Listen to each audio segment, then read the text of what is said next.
find myself trying to imagine all kinds of things all the time. And I get a kick out of it, just like a runner gets a kick out of sweating. I get a kick out of thinking about these things. I can't stop. Olá pessoal, o meu nome é Miguel. E eu sou o Eugénio. E sejam bem-vindos ao Cogito. Já estamos os dois a falar ao mesmo tempo. Hoje vamos falar sobre moralidade. E eu por acaso há bocado estava a pensar numa cena que é... Nós vamos falar sobre moralidade e legalidade, não é? Exatamente.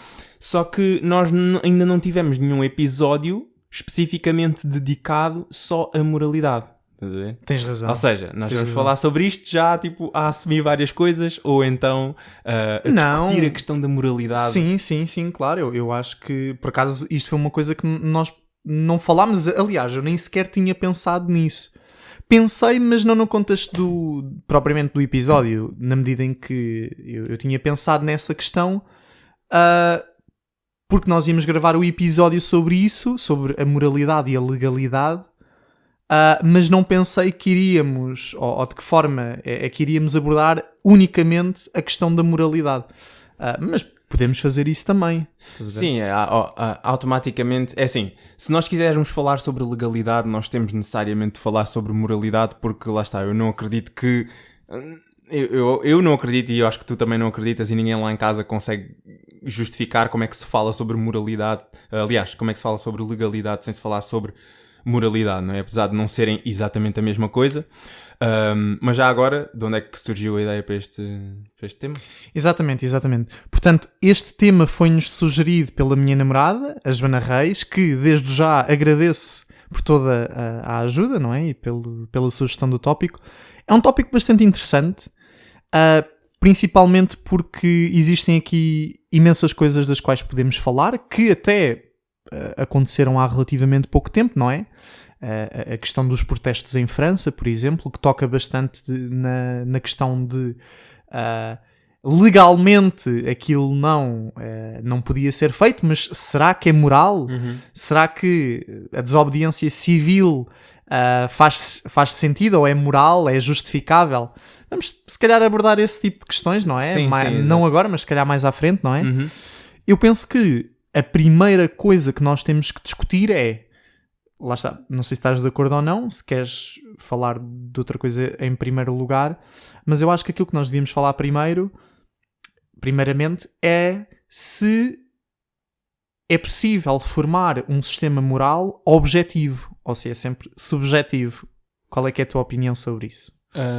Um sistema moral. Exatamente. Ou seja, no fundo, se nós conseguimos extrair a moral de princípios objetivos, ou se existe um conjunto de valores morais que é objetivo, ou tem que ser necessariamente subjetivo. Isso é uma pergunta que... Isso é basicamente... É assim, é uma pergunta impossível de responder de forma objetiva. Vai ser a minha opinião subjetiva, não é? Mas... Eu, neste momento, se tivesse de defender alguma posição, eu não pensei sobre isto o suficiente. Já pensei bastante, mas não foi todo o suficiente. Eu, se tivesse de defender uma posição, é que se existe um sistema moral objetivo, é impossível de nós o determinarmos de forma objetiva. Ou seja, é a questão toda nós tínhamos falado acho que no episódio da apresentação e tudo, ou foi no episódio da filosofia, já há muitos episódios atrás, eu falei sobre um livro do Sam Harris, que é ele basicamente a dizer que é possível extrair moralidade através do mundo empírico, através de observações empíricas no mundo. E eu discordo plenamente disso, certo? Sim, para mim, aliás, eu não sei se tu reparaste, mas assim que tu disseste é possível extrair a moralidade do mundo empírico, não é? Fiz logo assim uma cara um bocado. Exato. O que é que se está a passar, não é? Porque imagina, a moral, ou fazer isso seria, tu estás a fazer ciência, não é? Não, mas tipo, é estás exatamente a construir, isso que ele defende. É possível fazer a moral de forma científica. Exatamente. É esquisito. Eu pelo que eu percebi, eu ainda não li o livro dele, mas já vi várias reviews e várias pessoas a falarem sobre o livro. Pelo que eu percebi, ele diz que isso é possível apesar de nós ainda não o termos feito. Pronto, ele tem as suas justificações e ele cria uma moralidade à volta daquilo, supostamente de uma forma algo científica, mas acho que é muito contestado a forma como ele faz aquilo. E o que eu estava a dizer há pouco é, se existe uma moralidade objetiva, eu não acredito que seja possível nós determinarmos essa moralidade de forma objetiva. Ou seja, aqui a minha questão é, a metafísica que está subjacente à moralidade pode até ser uma coisa subjetiva, objetiva, mas, no final das contas, nós vamos ter sempre de fazer um salto de fé para determinar que certa coisa é objetivamente errada ou não. Nós podemos pegar num exemplo concreto. Por exemplo, não matar. É errado ou não? Não é objetivamente errado. Matar não é objetivamente errado. Certo? Existe sempre um ponto em que nós chegamos em que nós temos de fazer um salto de fé e dizer que é porque eu sinto que e é porque... Sim, é porque não é, imagina, esse tipo, lá está, eu acho que vou tentar traduzir um bocado aquilo que tu estavas a dizer porque pode também se ter tornado um bocadinho confuso. Okay. Ou seja, aquilo que tu estás a dizer é que não é possível formar um sistema moral sem recorrer a uma entidade metafísica, Deus. Pode ser, por exemplo. não é? Por exemplo. Quer dizer, por exemplo, deve ser o único exemplo, não é? Tipo, Deus na sua concepção de algo que é tão potente, não é? É omnitudo que consegue definir o que é bom e o que é mau, certo? Sim. Só pode ser isso, não é? Sim, mais ou menos, porque imagina... Para além de Deus, não é? Nesta concepção, o que é que pode definir de forma objetiva a moral? Nada. Imagina, teoricamente, a forma como Kant elaborou a sua moralidade não recorre a Deus e, no entanto, é algo objetivo. Aqui a minha questão é que eu não concordo... É mais objetivo, sim. O objetivo é aquilo que supostamente é objetivo, não deve ser subjetivo, ou seja, não depende daquilo que está a acontecer subjetivamente na mente de cada um. Certo? A lei universal... Mas na prática é mais ou menos isso que acontece, não? Tipo, imagina, tu podes pensar, segundo o imperativo categórico, não é? Tu podes pensar nas tuas ações de tal maneira que pode ser lei universal, não é? Exato. Tipo, e isso, supostamente, em teoria, seria objetivo, mas imagina, na prática pode não ser. Porque aquilo que tu pensas, claro, é subjetivo, não é? É subjetivo. Sim, nós falámos sobre isso. Sim, nós já tínhamos falado sobre isso. Num outro episódio. Sim, que era a questão do não matar. Tipo, de acordo com o imperativo categórico, é errado matar porque vai cair na máxima de não faças aos outros aquilo que não gostas que te façam a ti. Sim, certo? Sim, exato. Mas eu acho que para mim o problema... Mas imagina, tipo, nós podemos cair naquele caso que é não faças aos outros aquilo que não gostas que te façam a ti.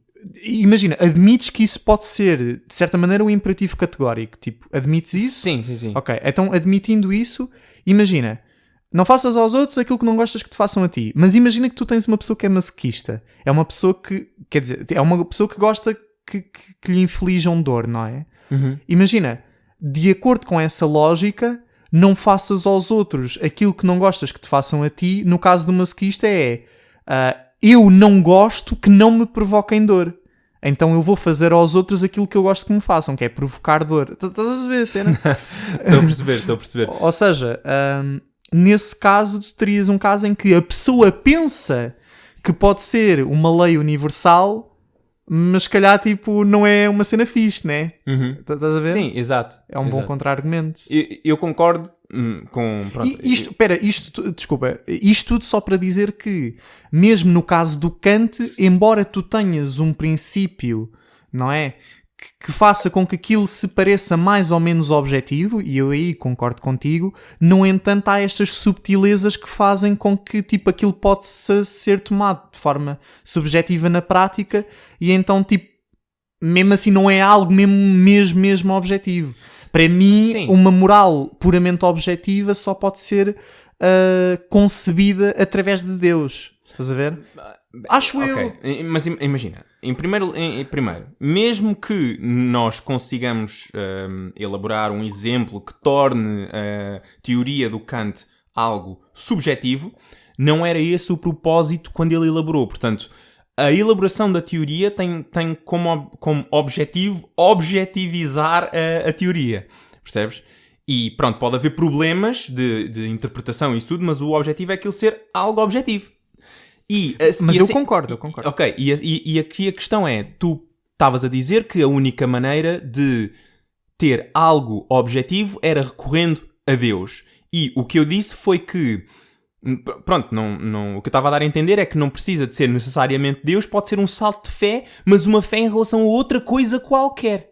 Porque aqui a questão da moralidade é o que é bom, estás a ver? E na questão do Kant, ele chega a um ponto em que tu chegas a um ponto em que tens de dizer... Em que te perguntam porquê, e tu vais ter de dizer porque isto é bom. Nem que seja, por exemplo, porquê que has de seguir essa máxima do imperativo categórico? Estás a ver? Não há justificação, é porque é bom. Estás a ver? Isso é um salto de fé. Tipo, sim, porque é uma crença, claro. Exato, e não é propriamente uma crença em Deus, mas continua a ser uma crença numa coisa metafísica, e se é metafísica, está fora da física, está fora daquilo que é a nossa realidade concreta. Logicamente provável, é possível de ser provada, não é? Exato, como não é possível de ser provado, a única coisa que te resta é ter fé que aquilo é assim. Já percebi o teu argumento. Ok, estou a perceber. Estás a perceber? Sim. Mas, por isso é que eu estava a dizer, é possível que exista uma moral, é possível que a moral que governa o nosso universo seja objetiva, mas se for objetiva, como é algo metafísico, não é possível de chegar lá através de meios empíricos. Ou seja, nós nunca vamos saber se é ou não, tem sempre de ser um salto de fé. Estás a ver? Porque a questão de Deus... Mas imagina, mas então... só que este tema é bem difícil, porque eu percebi exatamente tudo aquilo que tu estás a dizer. Tudo mesmo. Boa, espero que lá em casa também tenham percebido. Agora aqui a minha questão é... Imagina, pessoas diferentes vão fazer saltos de fé diferentes. Exatamente. O que faz com que, tipo... Será que é mesmo objetivo ou não pode ser, tipo... Ou seja, então espera, vamos chegar a uma cena que é diferente, que é... Imagina... Eu concordo que a moral é algo metafísico, na sua essência. Ok? Ok. A forma de tentar chegarmos lá de forma objetiva envolve esses saltos de fé. Mas, tipo, cada pessoa, ou um conjunto de pessoas, vai fazer um salto de fé de maneira diferente de outro conjunto de pessoas. Verdade. E fazendo esses saltos de fé distintos, eles não vão, tipo, parar a leis morais diferentes. Sim. Então ou seja, supostamente faz todo o sentido que a moral seja objetiva, metafisicamente falando. Na prática, não isso. pode ser. Não, mas é isso. E isto tem a ver com, lá está, com o tema que é a questão toda da legalidade. E, porque supostamente a legalidade é uma maneira de tentar... aproximar com leis civis aquilo que está no campo da metafísica, no campo da moralidade, não é? E essa aproximação, na minha opinião, nunca vai sempre ter de ser uma aproximação, mesmo que exista uma lei moral objetiva. Porque, lá está, como eu e tu somos pessoas diferentes, o meu salto de fé vai ser diferente do teu. Não em relação a tudo, mas em relação a algumas coisas, certo? Portanto, a lei tem sempre de ser uma aproximação e a lei é que vai sempre ser subjetiva. Eu acho que as leis que nós temos, imagina, as leis é que são subjetivas, estás a ver? A moralidade, nós não eu não sei se é ou não. Porque lá está, imagina, pode existir uma moralidade, uma lei moral que está a governar a nossa existência, mas como está no mundo do metafísico, eu faço o meu salto de fé, tu fazes outro, eu sou cristão, tu és muçulmano e nós estamos com visões morais diferentes, estás a ver? E imagina, não dá para provar de forma empírica, mas lá está, a cena toda da filosofia é, ok, isto não é ciência, não dá para fazer experiências científicas, mas dá para argumentares e formulares argumentos lógicos que fazem mais ou menos sentido, não é? Daí a questão toda os esforços todos do Kant e do Stuart Mill e dos outros filósofos da moral. Pois. Exato. Portanto, esta é a minha posição neste momento. Eu acredito que existe uma lei moral objetiva, mas como eu sou um mero humano que nunca vai conseguir chegar lá, nós temos sempre de fazer um salto de fé. Sim. Imagina, eu concordo com tudo aquilo que tu disseste. Eu simplesmente não tenho a certeza se creio nisso ou não. Ou seja, para mim seria belíssimo, do ponto de vista da beleza da construção do próprio mundo, haver uma lei moral objetiva. Estás a ver? Mas eu coloco sempre a hipótese de se calhar não existe. Não, se calhar também não existe uma lei moral objetiva. Eu também coloco isto. Estou eu a ser...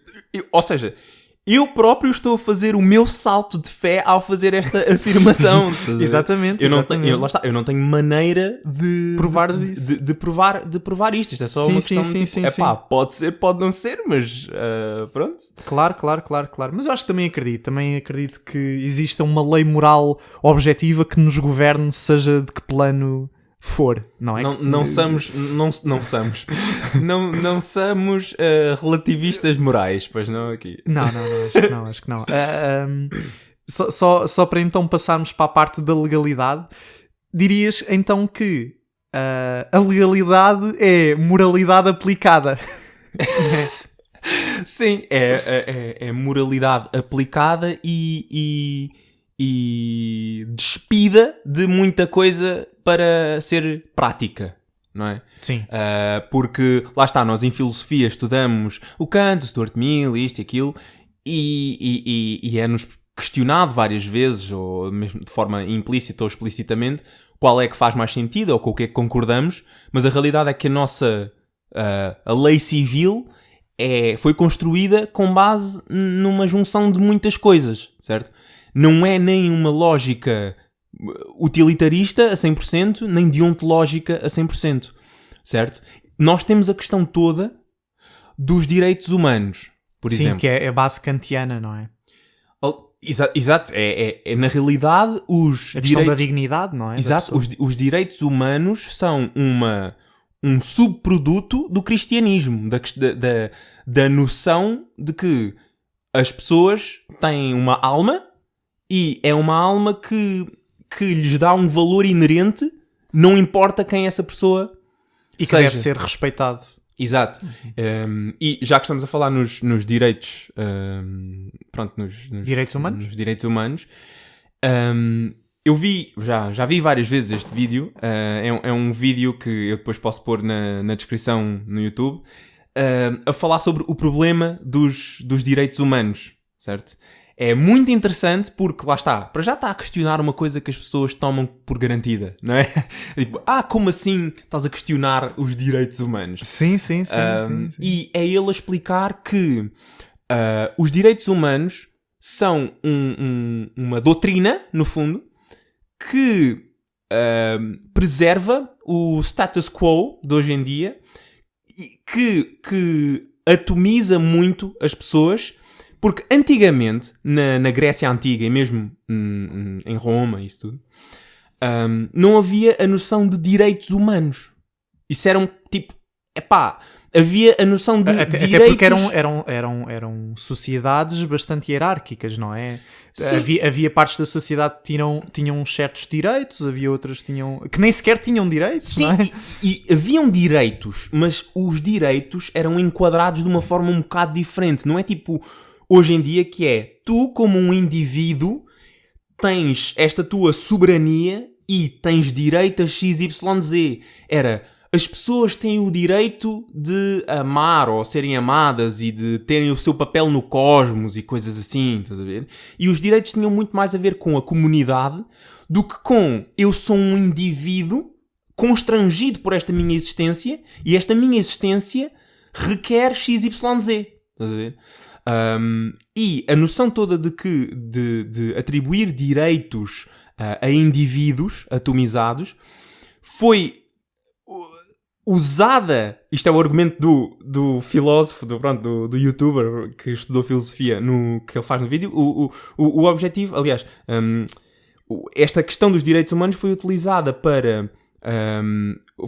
pelos capitalistas, por exemplo, para atomizar cada vez mais as pessoas, percebes? Então, o sentido de comunidade que as pessoas tinham antigamente, com a entrada dos direitos humanos, foi um bocado subvertida. E vocês vejam um vídeo que ele vai conseguir explicar muito melhor do que eu. Ele faz conta a história dos direitos humanos e de onde é que surgiu e o papel dos direitos humanos hoje em dia na sociedade. Podes até colocar o link na descrição, não é? Sim, eu ponho o link. Ele chama-se CK Philosophy, acho eu.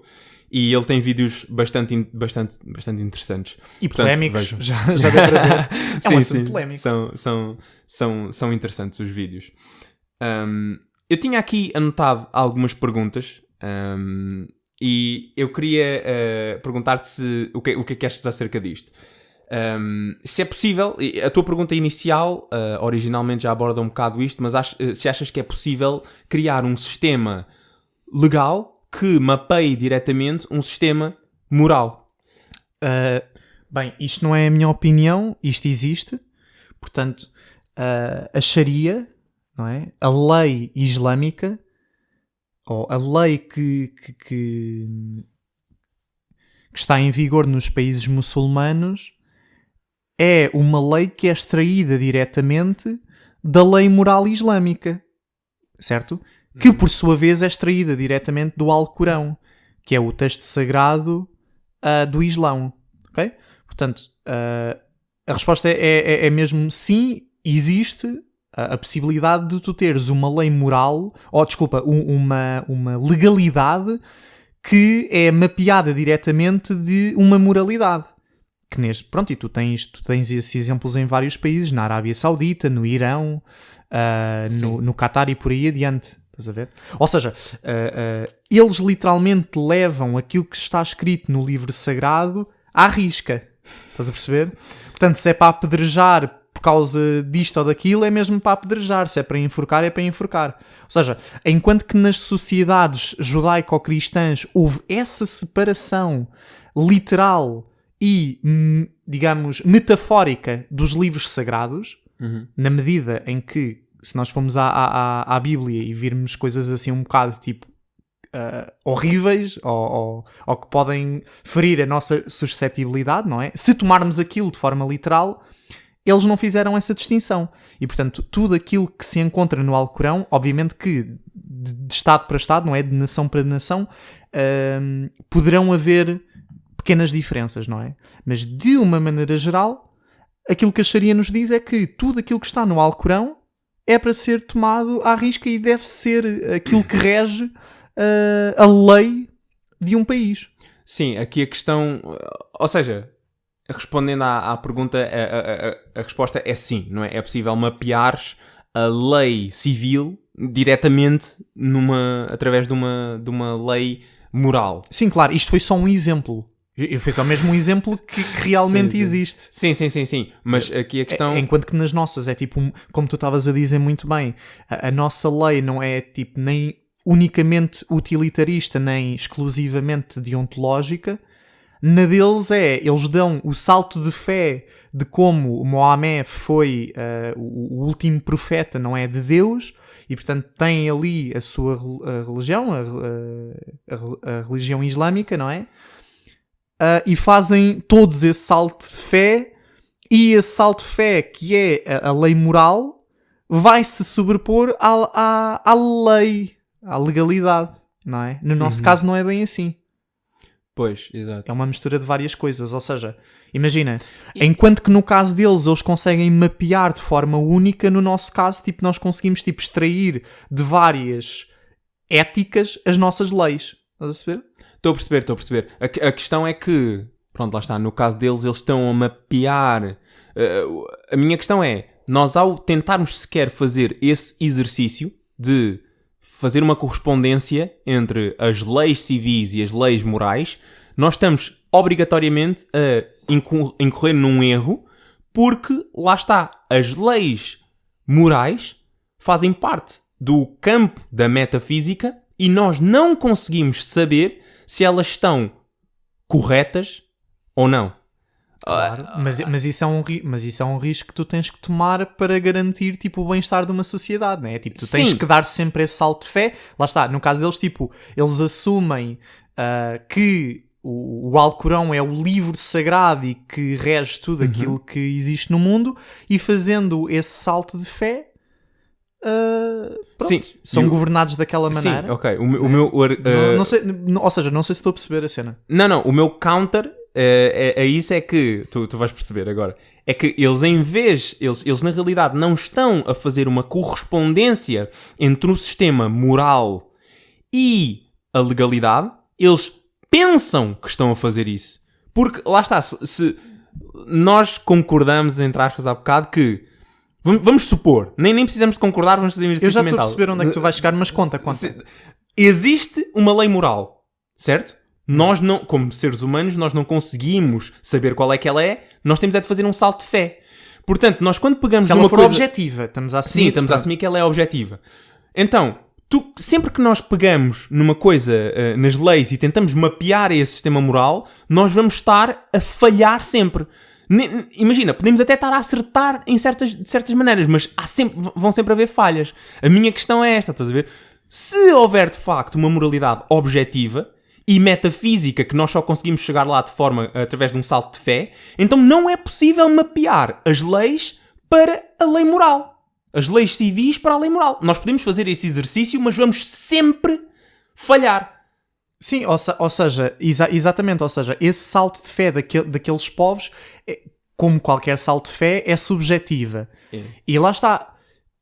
A única forma que tu tens que dizer que aquilo é objetivo é tu assumires a existência do Deus islâmico, não é? Da figura Deus islâmico. Se tu assumires isso, tu tens uma moralidade que virtualmente é objetiva. Mas nós não conseguimos garantir que é mesmo aquela e não outra qualquer. Então, claro que existe sempre alguma subjetividade, não é? E reparem, nós estamos a partir do pressuposto que existe uma lei moral que é objetiva. Pode não existir. Pode não existir. Isto foi só para Então... for the sake of argument. Sim, exatamente. Mas sim, Ou seja, na minha opinião, quando tu me fazes a pergunta, é possível mapear a moralidade e a legalidade? Eu acho que a melhor resposta que eu consigo dar, tanto em termos linguísticos, de me expressar corretamente aquilo que eu estou a pensar, como em termos de matriz de pensamento, é: eu consigo, de forma virtual, fazer esse mapeamento. Porque assim eu consigo garantir que existe efetivamente um mapeamento, no caso tipo do Alcorão, não é? Portanto, eu tenho aquelas leis morais, não é? E que por consequência vão ser as leis civis, não é? Digo virtualmente porque nós não temos a certeza se efetivamente aquele conjunto de leis morais são as leis morais, as objetivas. Exato. E tu também estás a falar no caso do Islão e isso tudo, mas mesmo no caso da nossa civilização, a questão toda dos direitos humanos, mesmo as pessoas que não são religiosas... Lá está, os direitos humanos surgiram com o cristianismo. Apesar de, hoje em dia, não haver propriamente essa ligação, mas só precisam pensar durante 2 segundos de onde é que vem a ideia de que as pessoas têm valor nelas próprias, estás a ver? Sim, isso é um salto de fé. Olha, outra fundamentalmente cena, é do cristianismo, Kant... mas foram muito influenciadas pela Revolução Francesa e também pelo Kant, não? Desculpa, tipo, isto é só um à parte. Sim. Mas imagina, fundamentalmente eu concordo que esses pensamentos vêm do cristianismo. Sim. E, obviamente que tudo o que veio depois, todas essas questões influenciam, por exemplo... É que eu sempre associei o Kant aos direitos humanos. A declaração da independência também dos Estados Unidos foram um grande passo para... Pronto, e a Revolução Francesa foram um grande passo para cimentar a ideia dos direitos humanos. Mas lá está, os direitos humanos são um salto de fé. E a maior parte das pessoas, os ateus hoje em dia, acreditam nos direitos humanos. Mas é uma doutrina. É tipo, as pessoas têm valores nelas próprias. Têm o direito de XYZ. Mas tipo, mas porquê? E eu não estou a dizer... E eu concordo com isso, mas a questão é... Sim, porquê? Epá, não há porquê. É tipo, é porque é um salto de fé. Eu acredito que isto seja assim. Estás a ver? Imagina, eu acredito que isto seja assim, mas tenho que admitir que é por ser o mais conveniente. É verdade, mas é verdade. De acordo com os nossos valores, não é? De acordo com a forma como as nossas sociedades evoluíram e chegaram até aqui, os direitos humanos fazem sentido porque é aquilo que é mais conveniente com a forma como nós vivemos. Pá, eu não estou a dizer que não discordo, atenção, malta, eu concordo e muito com os direitos humanos. Acho que são das coisas, provavelmente dentro deste contexto, na minha opinião, são das coisas mais objetivas com que nós até nos podemos deparar, sem entrar para Deus e coisas metafísicas. Mas existe claramente, tipo, sempre, como tu estavas a dizer, um counter. Existe sempre uma forma de contrariar ou de tentar pensar, tipo, será que é mesmo? Eu estou aberto a alternativas. Eu estou aberto a alternativas aos direitos humanos. Mas ok. Pensava que estavas aberto a alternas. Estou a dizer. Alternativas aos Estás direitos aberto humanos. a alteres, meu. E é assim, outra questão é até que ponto é que, mesmo havendo esse mapeamento, as leis civis conseguem garantir uma boa conduta moral. Ou seja, até que ponto é que imagina, em muitas situações acontecem coisas dramáticas ou trágicas ou isto e aquilo na nossa sociedade e o instinto da população, ou mesmo dos políticos, temos de criar uma lei que proíba isto. Temos de criar uma lei para, sei lá, encaixar as pessoas numa boxzinha e fazer com que elas não façam isto. Até que ponto é que mais leis, ou mesmo a lei civil em geral, consegue garantir o comportamento moral por parte do povo ou das pessoas? Epá, essa pergunta é bué interessante e ao mesmo tempo para mim é bué difícil. Deixa-me lá tentar ver se percebi. Ou seja, tu no fundo estás com essa pergunta a questionar aqueles casos de alguém lembrou-se de fazer uma cena bué má, de acordo com a lei moral, não é? Daquela sociedade, mas tipo que nunca ninguém tinha feito, não é? E então a lei civil está-se a ajustar àquele caso, não é? Para garantir que mais ninguém o deve fazer, ou mais ninguém faça sem haver uma penalização, é isso?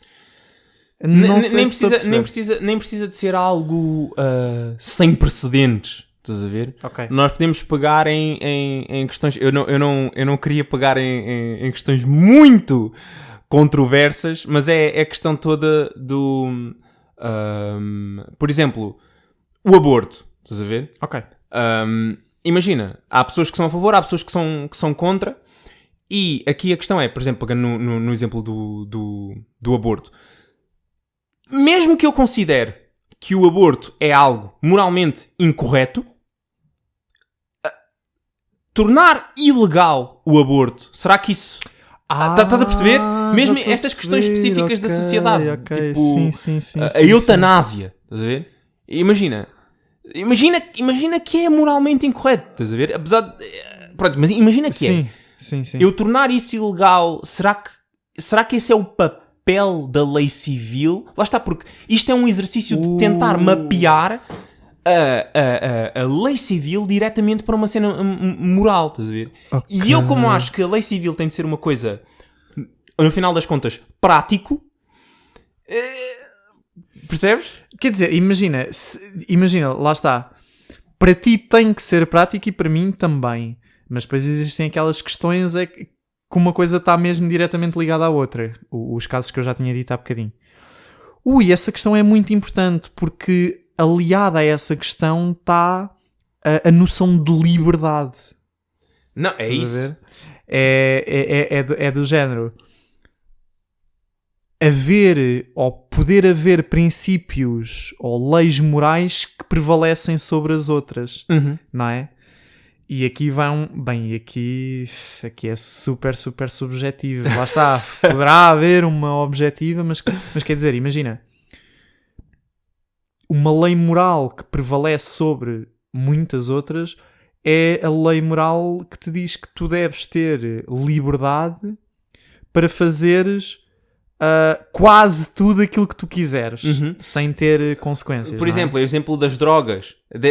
Tu deves ter a liberdade para te drogares até morreres e fazeres o que tu quiseres ao teu corpo.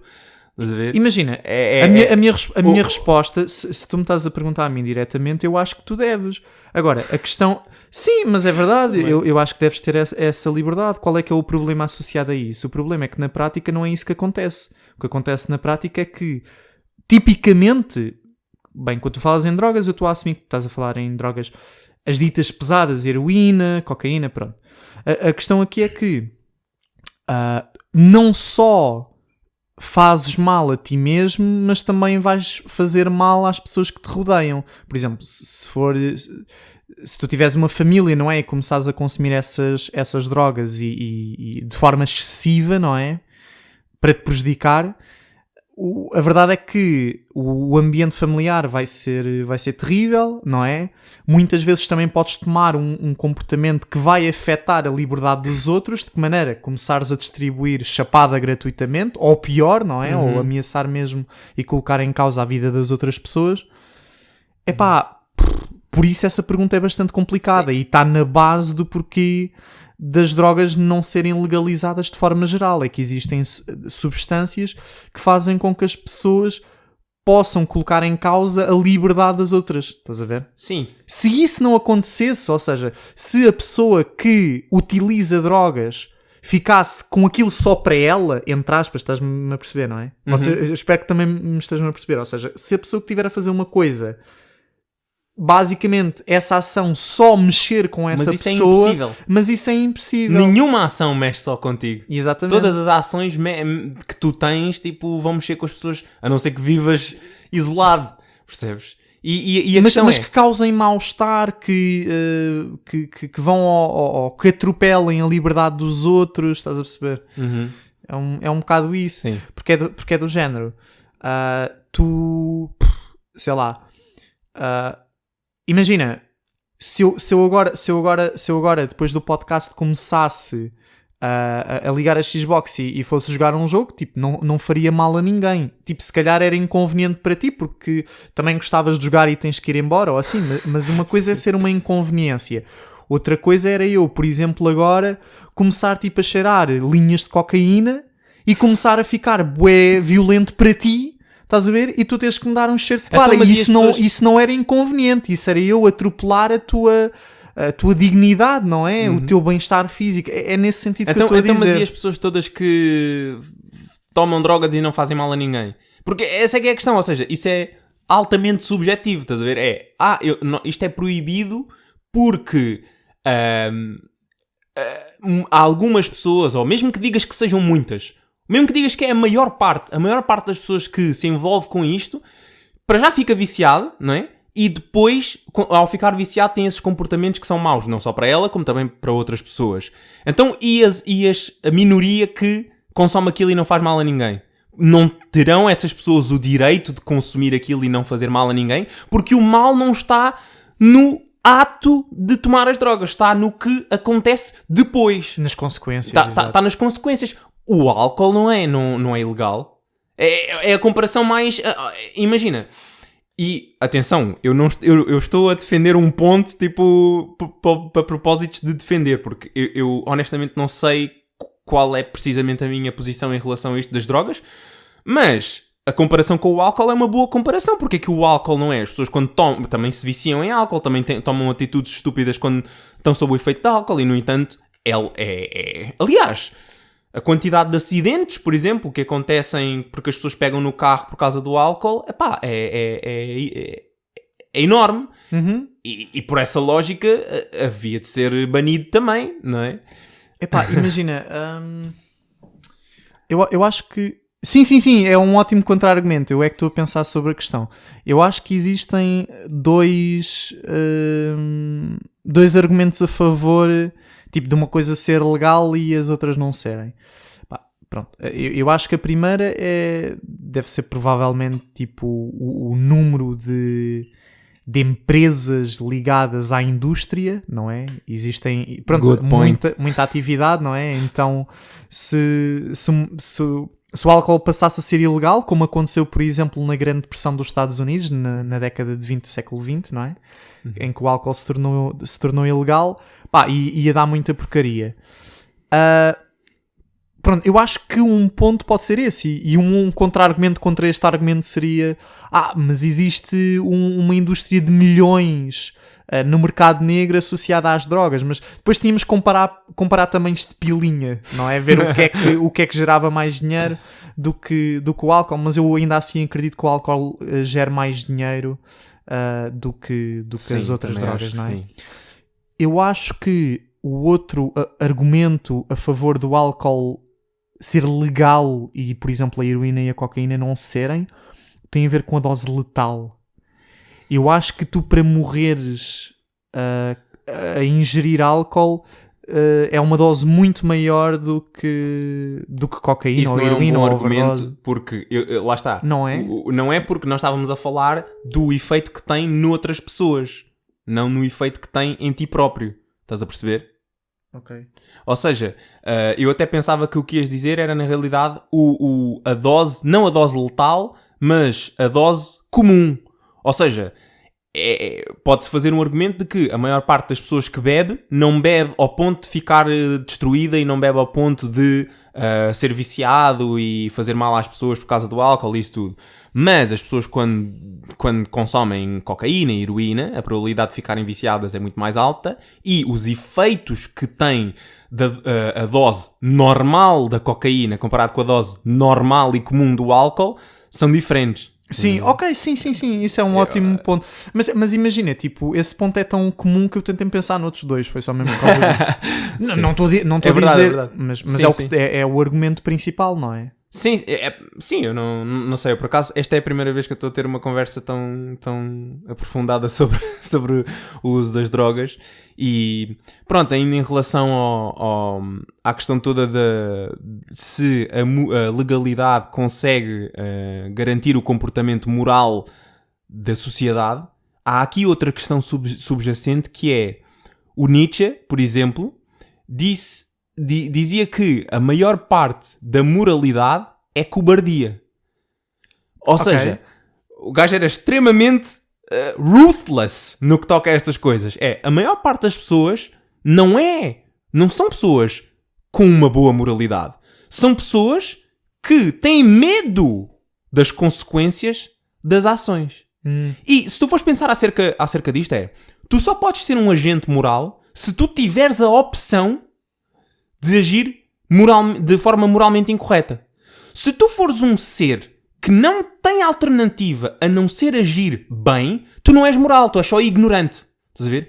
Por isso é que o Adão e a Eva só começaram a ser julgados por Deus depois de tomarem do fruto da sabedoria. Porque só quando sais da ignorância é que podes tomar uma decisão moral, senão tu estás só a existir. Estás a ver?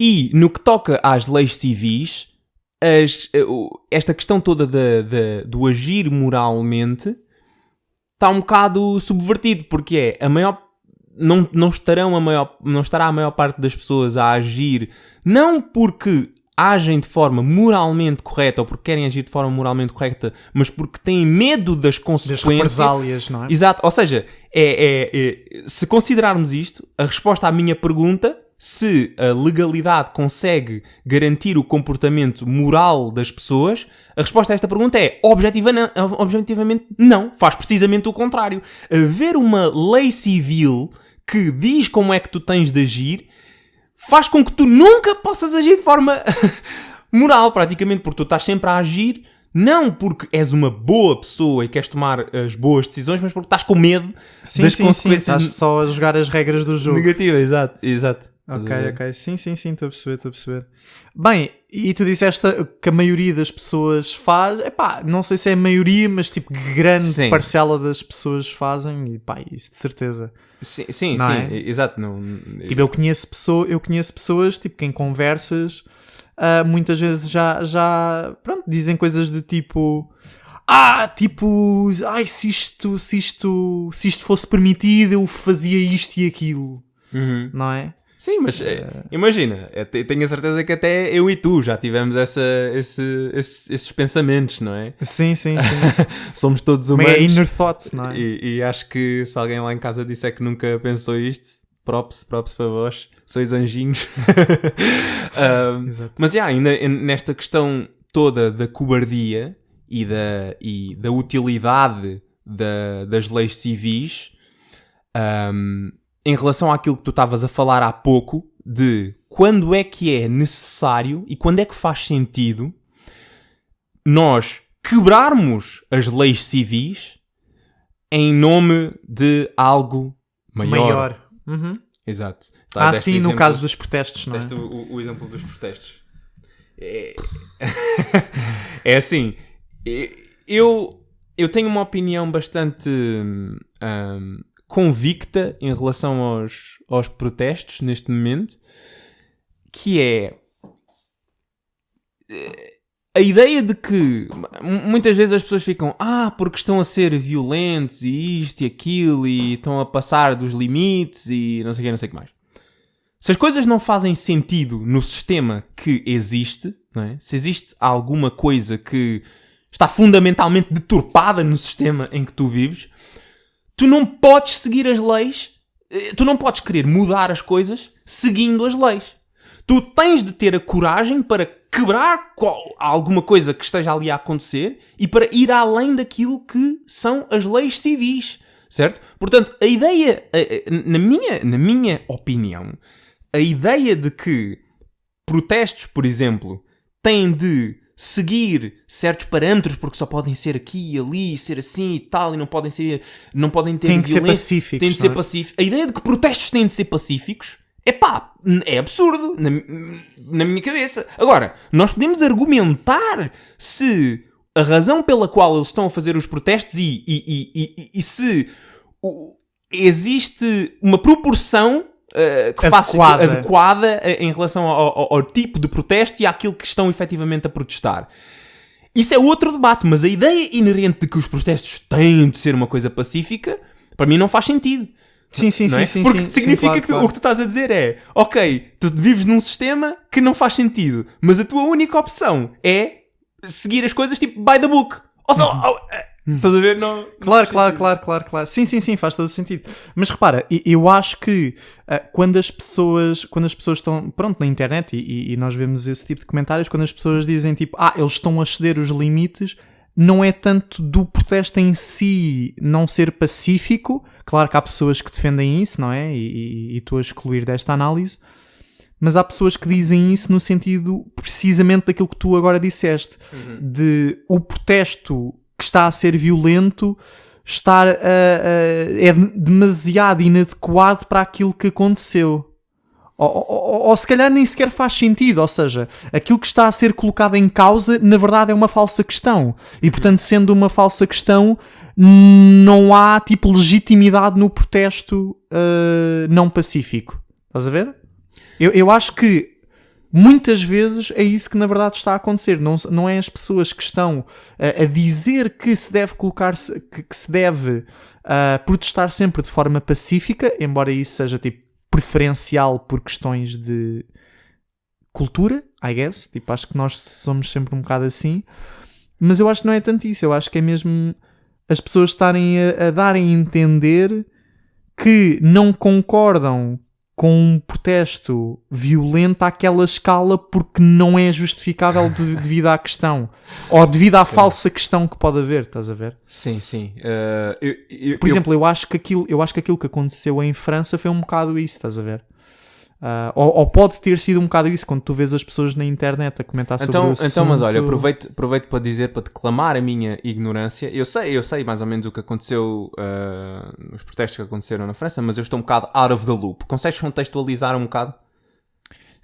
É assim, eu não sei se sei mais ou menos do que tu, mas aquilo que sei foi que houve um rapaz, não é? Acho que um rapaz de 17 anos, portanto era menor de idade, legalmente, e que estava associado tipo, a uma comunidade ou a um grupo que traficava droga naquela região. E o que aconteceu supostamente foi que existem várias versões, mas aquilo que se vê objetivamente no vídeo foi que ele estava num carro desportivo, não é? Parecia-me, já não me recordo assim muito bem, mas acho que era um carro desportivo, e estavam 2 polícias a abordá-lo. E do nada um polícia simplesmente deu-lhe um tiro e ele tinha o pé no pedal e conforme o polícia deu-lhe o tiro, tipo, o corpo descaiu para o pedal e continuou a andar com o carro e o carro bateu numa parede. E depois existem sempre várias versões. Lá está, entretanto os eventos devem ter ido a tribunal e assim eu nunca mais tive também a preocupação de ver e de apurar aquilo que realmente aconteceu, não é? Pronto, infelizmente ou felizmente tive mais que fazer, mas aquilo que dizem, umas pessoas dizem que o rapaz ia tirar uma pistola e ia dar um tiro no polícia, houve outros que simplesmente disseram que aquilo tinha motivos raciais, houve outros que disseram que simplesmente foi negligência da polícia. Aquilo que eu sei foi que à partida não pode ter sido por motivos raciais, porque segundo se apurou, o polícia e o rapaz tinham mais ou menos o mesmo background. Estás a ver? Então, tipo, tendo o mesmo background, não há motivo nenhum para ser racial. Ou seja, no fundo, aquilo que eu estou a dizer é que o polícia não era branco. Por isso, exclui essa hipótese. E depois daquilo que eu vi, das duas uma, o rapaz acho que ia dar um tiro, tinha tipo a pistola pronta para dar o tiro, ou então foi mesmo negligência por parte do polícia. Depois o que aconteceu foi que o rapaz acho que era influente na zona e o caso ganhou atenção mediática a nível nacional. As pessoas não tinham ainda muito bem noção, e eu acho que é esse o problema, as pessoas não esperarem para ver o que realmente aconteceu. As pessoas simplesmente assumiram que a polícia estava mal. E foi uma anarquia total durante 3 ou 4 dias. No fundo acho que foi isso. Ou seja, as pessoas simplesmente olharam para o vídeo. O vídeo circulou na internet, tiraram as suas próprias conclusões. Isso é... provavelmente erradas, não sei. E tomou aquelas proporções. Mas não sei pormenores, estás a ver? Ou seja, até pode ter sido algo, até pode ter sido mesmo negligência por parte do polícia. Mas a verdade é que o rapaz tinha antecedentes criminais e isso tudo, estás a ver? Ou seja, o rapaz, ele não era nenhum anjinho. Sim. Ok, mas isto... Então em que situações... Pronto, se calhar nesta situação foi exagerado e na França também é um bocado... É muito diferente do que aqui em Portugal, por exemplo, não é? Mas... Em que situações é que faz sentido ser... ou seja, ter comportamentos ilegais? E imagina, isto pode ser uma questão mais geral. Não precisa de ser em questão a isso, tipo, de questões assim, da sociedade e isso tudo. Mesmo em situações pontuais, às vezes faz sentido moral pôres a tua moralidade acima da legalidade, certo? Sim, eu estou a perceber aquilo que tu estás a dizer. Eu é que estou a pensar em situações que tipo, já me tenham ocorrido. O exemplo... Mas eu não posso dizer isto. O problema é esse. O problema com esta pergunta é que tipo, nós depois começamos a pensar em coisas que eventualmente faríamos e colocaríamos tipo, a nossa moral em cima da lei e depois começamos a pensar, mas eu já fiz e não posso dizer. Não posso dizer em praça pública, senão não posso, não posso. Mas por exemplo, não sei, eu estava-te a ver ali com o teu irmão ao colo e eu só estava a pensar, imagina que tens isto se calhar não é considerado crime, mas imagina que tens uma pessoa grávida e precisas de cometer crimes tipo de viação, estás a ver? Crimes Como? tipo, ou seja, é ilegal tu passares um sinal vermelho, mas tu estás com um bué da pressa para levar alguém ao hospital, então tu tipo... estás a ver? Sim. Mas isto é um exemplo bastante tipo, toda a gente passaria ao sinal vermelho. Sim, acho que toda a gente passaria, sim. Não, imagina, a partir do momento em que...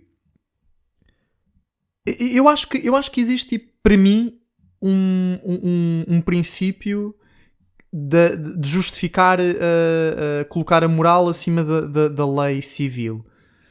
Eu acho que a partir do momento em que o Estado começa a restringir as tuas liberdades individuais e coletivas a ponto de, para além daquilo que normalmente é tomado como sendo tipo o sensato, não é? É do tipo, nós, em troca de bem-estar providenciado pelo Estado, nós damos ao Estado estes mecanismos de ação, tipo, sob forma de polícia, de GNR e não sei o quê. É o monopólio da violência, é do Estado. Estás a ver? Sim. Mas é do tipo, em troca de segurança nós damos estes direitos ao Estado para, tipo, vivermos... Retiramos estas liberdades pessoais, algumas, não é? De tal maneira que haja um compromisso entre segurança e coisa, não é? Sim. Mas aqui a questão é, nesse exemplo que tu deste, por exemplo, do polícia e do rapaz e isso tudo, estas questões policiais são precisamente o tipo de coisa que faz sentido, porque lá está, a nossa sociedade dá um monopólio da violência ao Estado. Ou seja, mesmo que tu cometas um crime, certo? Eu não posso fazer justiça com as minhas próprias mãos, eu não sou polícia, eu não posso ir atrás de ti, eu não posso fazer nada. Se alguém entra na minha casa, eu tenho de telefonar à polícia, certo? Se alguém me rouba, eu tenho de telefonar à polícia, estás a ver? Exatamente. Ou seja, o Estado e a polícia têm um monopólio tipo da violência. E se existe violência não justificada por parte do Estado, ou por parte da polícia, que por extensão é o Estado, não é? Então significa que eles estão a comprometer este deal, o contrato que há implícito. O contrato social. Exatamente, que há implícito entre a população e o Estado. E numa situação dessas, justifica-se perfeitamente ou seja, sim. A questão toda de quem tem a violência nas mãos é o Estado, cai logo toda por terra, porque eles não estão a cumprir a parte deles que tem a ver com a segurança. Estás a ver? Então se tu vives num estado de completa insegurança, por isso é que em muitos países que têm problemas de segurança, não é? Existe muito essa questão, porque o Estado não está a fazer o seu trabalho em providenciar a segurança, então o monopólio da segurança deixa de estar no Estado e passa para a população. E quando passa para a população, all bets are off. É o caos. Exatamente. E lá está, a minha posição em relação a estes protestos e a estas questões todas é: eu não sou contra a violência. Antes, pelo contrário. Mas as pessoas as pessoas e a população em geral têm de ser muito cautelosas quando empregam a violência, porque se querem que a violência que elas estão a utilizar seja útil, têm de estar dispostas a ir até ao fim. E esse é que é o problema destes protestos e mesmo de movimentos sociais e isso tudo, é que as pessoas não estão dispostas a ir até ao fim. Percebes? Porque, eles vão fazer lá os protestos e isso tudo, foi o mesmo que aconteceu com os protestos nos Estados Unidos na altura do George Floyd e isso tudo. Não é que eu acho que aquele tipo de protestos não vale a pena. É só que eu acho que não vale a pena se as pessoas não estiverem dispostas a ir até ao fim. E o que é que isto quer dizer, ir até ao fim? Vocês tirem as vossas próprias conclusões, mas a partir do momento em que há violência, estado de natureza, já não há mais... o estado civil cai por terra, estás a ver? Quando eu tenho a violência nas minhas mãos. Sim, portanto, e depois há a questão de... Concordo contigo, de ir até ao fim, mas também há aquela questão de será que vale a pena? Será que é sensato? Estás a ver? Mas essa é que é a questão. Se não for sensato, mais vale não iniciar, mais vale não escalar a violência, mais vale não mais vale engajar. Aguardar, não é? Mais vale esperar, mais vale teres alguma calma e algum impasse e não seres tão quick. Explosivo, não é? Exato. Jump the gun. Exato. Nintendo. Exatamente. Mas pronto, não sei se tens mais alguma coisa a acrescentar. Nós já estamos a ficar com alguns minutos. Epá, eu acho que da minha parte está tudo. Acho que foi uma ótima conversa, não é? Aquela parte inicial um bocadinho dispersiva, não é? De estarmos a tentar definir o que ela é objetiva, se é objetivo, se não é objetivo. Eu acho que às vezes as pessoas podem nos perder um bocadinho nesses momentos. Mas acho que entretanto, ao longo dos vários episódios, já se foram apercebendo que nós às vezes temos aqui um bocado de caos também. Uma anarquia de pensamento no podcast. Eu acho que nós já falámos sobre isto também no episódio passado, que é nós às vezes começamos aqui no back and forth e a nossa mente já está no... Mas neste caso até foi mais ao início. Neste caso, até foi mais ao início. Isto também é para verem o quão incrivelmente bem nós preparamos ao detalhe cada frase que vamos dizer no podcast. Mas pronto, eu da minha parte também já disse tudo. Quer dizer, não disse tudo, mas pronto, lá vai ter de ser, não é? E, portanto, agradeço a todos por terem ouvido. Espero que tenham gostado. Já sabem, o Miguel costuma... dar a lenga-lenga de partilhem com o periquito e com a avó e com o avô e com a lua no último episódio. Portanto, façam isso e beijinhos e abraços e até à próxima. Tchau.